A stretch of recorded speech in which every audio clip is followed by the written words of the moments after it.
Pour le moment, Amaury Bucco est avec nous, une adolescente de 12 ans violée. J'aimerais qu'on explique aux auditeurs d'Europe 1 ce qui s'est passé, et parce que on a tous entendu cette histoire. J'aimerais vraiment que vous leur racontiez le drame de cette affaire et ce que ça soulève aujourd'hui comme sujet en France et sur Europe 1 aujourd'hui en direct. Alors, je vais vous raconter toute l'histoire, Cyril. Donc, ça s'est passé samedi 15 juin à Courbevoie, donc une banlieue plutôt tranquille de Paris. Ce samedi 15 juin, il est 18h30. Les parents d'une fille de 12 ans s'inquiètent. Ils appellent la police. Leur fille avait la permission jusqu'à 17h. Elle était dehors avec des amis et elle n'est toujours pas à la maison. Donc les parents s'inquiètent et naturellement appellent la police. Et finalement, c'est à 19h30 que la jeune fille rentre chez elle et qu'elle raconte en pleurs, tremblante, tout ce qui s'est passé d'abord à ses parents, puis à la police qui arrive chez elle. Alors, qu'est-ce qui s'est passé ? Vous allez voir, c'est effectivement glaçant. Elle raconte que donc ce jour-là, elle est allée au parc avec des amis et au moment de rentrer chez elle, sur le chemin du retour, elle rencontre deux garçons dont qu'elle connaît et qui d'abord lui demandent de rester avec elle, puis la forcent à la suivre dans un local désaffecté. À ce moment-là, vous avez un troisième garçon qui les rejoint et parmi ces trois garçons, il y a d'ailleurs un ancien petit ami qui est lui aussi âgé de 12 ans. Alors à ce moment-là, vous avez cet ancien petit ami qui demande pourquoi elle a caché jusqu'ici sa religion juive. Ensuite, il lui pose des questions sur Israël, l'insulte de sale juive, la passe à tabac, la jette au sol, lui tire les cheveux.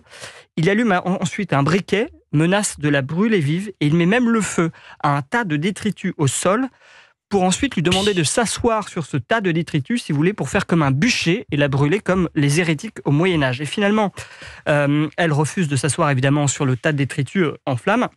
Et à ce moment-là, ces jeunes la traînent au fond du local. Vous en avez deux qui la violent, un autre qui filme la scène. Et d'ailleurs, ces jeunes envoient même des photos à la mère de la jeune fille pour leur dire que leur fille est retenue de force.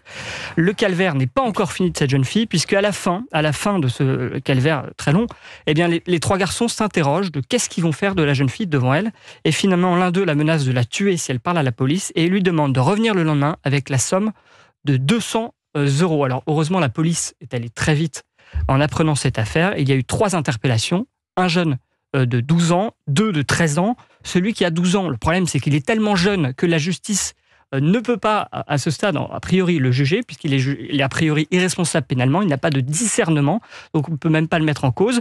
Et ceux qui ont 13 ans, eux, pour le coup, ont été mis en examen, placés en détention provisoire, ce qui veut dire que la justice a des éléments très solides contre eux. Et d'ailleurs, certains ont partiellement reconnu les faits. Vous avez l'ancien petit ami qui a déclaré, donc en colère, il voulait se venger, puisque la jeune fille avait caché sa religion. Elle explique que si elle a caché sa religion, c'était justement pour éviter des agressions. Et vous en rendez compte où on en est. Voilà, exactement. Lui, on a retrouvé dans son téléphone, cet ancien petit ami, quand même, des propos, des images antisémites, notamment un drapeau israélien brûlé. Et un deuxième mineur, lui, a confié cette jeune fille aurait eu des mauvaises paroles à propos de la Palestine, et c'est pourquoi il s'en serait pris à elle. Et Gilles Verdez va nous dire après que tout ce qui est dit c'est descendu du ciel, voilà. Et que la France Insoumise et tous les discours de certains responsables de la France Insoumise n'ont rien à voir là-dedans. Ça veut dire qu'en juin 2024, une jeune fille en France à 12 ans cache sa religion par peur. Vous vous rendez compte? Et se fait violer en raison à cause de ça. Gilles Verdez, c'est pas la peine d'hocher la tête. Merci. Il y a 10 jours, Jean-Luc Mélenchon écrivait sur son blog que l'antisémitisme en France était résiduel et niait l'explosion de l'antisémitisme sur un an de 300%, comme il a nié l'antisémitisme du 7 octobre en disant que ce n'était pas un pogrom et que les Israéliens qui avaient été assassinés n'avaient pas été assassinés parce qu'ils étaient juifs. J'attends aussi la réaction des féministes qui avaient chassé les féministes qui venaient manifester pour dénoncer les viols du Hamas lors des manifestations à Paris. J'attends leur réaction avec beaucoup d'impatience. Amaury Bucco. Je voulais préciser quelque chose. Il y a à peu près 2000 actes antisémites qui ont été commis depuis le 7 octobre. C'est énorme, on sait que c'est exponentiel. Mais jusque-là, la plupart de ces actes, c'est des atteintes aux biens, des tags, des dégradations, des profanations. Et c'était assez rare, j'allais dire heureusement, d'avoir des atteintes à la personne. Donc là, il y a vraiment un palier qui a été franchi, premier point, puisque c'est un viol quand même sur la base antisémite. Et le deuxième chose qui est quand même frappante dans cette affaire, c'est évidemment la jeunesse de la victime, 12 ans, et des mises en cause 12 et 13 ans, comme je vous le disais, au point qu'on n'est même pas sûr que le mineur de 12 ans puisse un jour être jugé et condamné.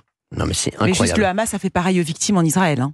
Exactement. Non, mais bien sûr. Ils ont fait, les comptes rendus sont exactement les mêmes. Ils sont abjects, insoutenables, exactement comme ce que vous avez dit à moi. Exactement. Et moi, quand je vous le dis, chers auditeurs d'Europe 1, alors, je vois le tweet de Jean-Luc Mélenchon.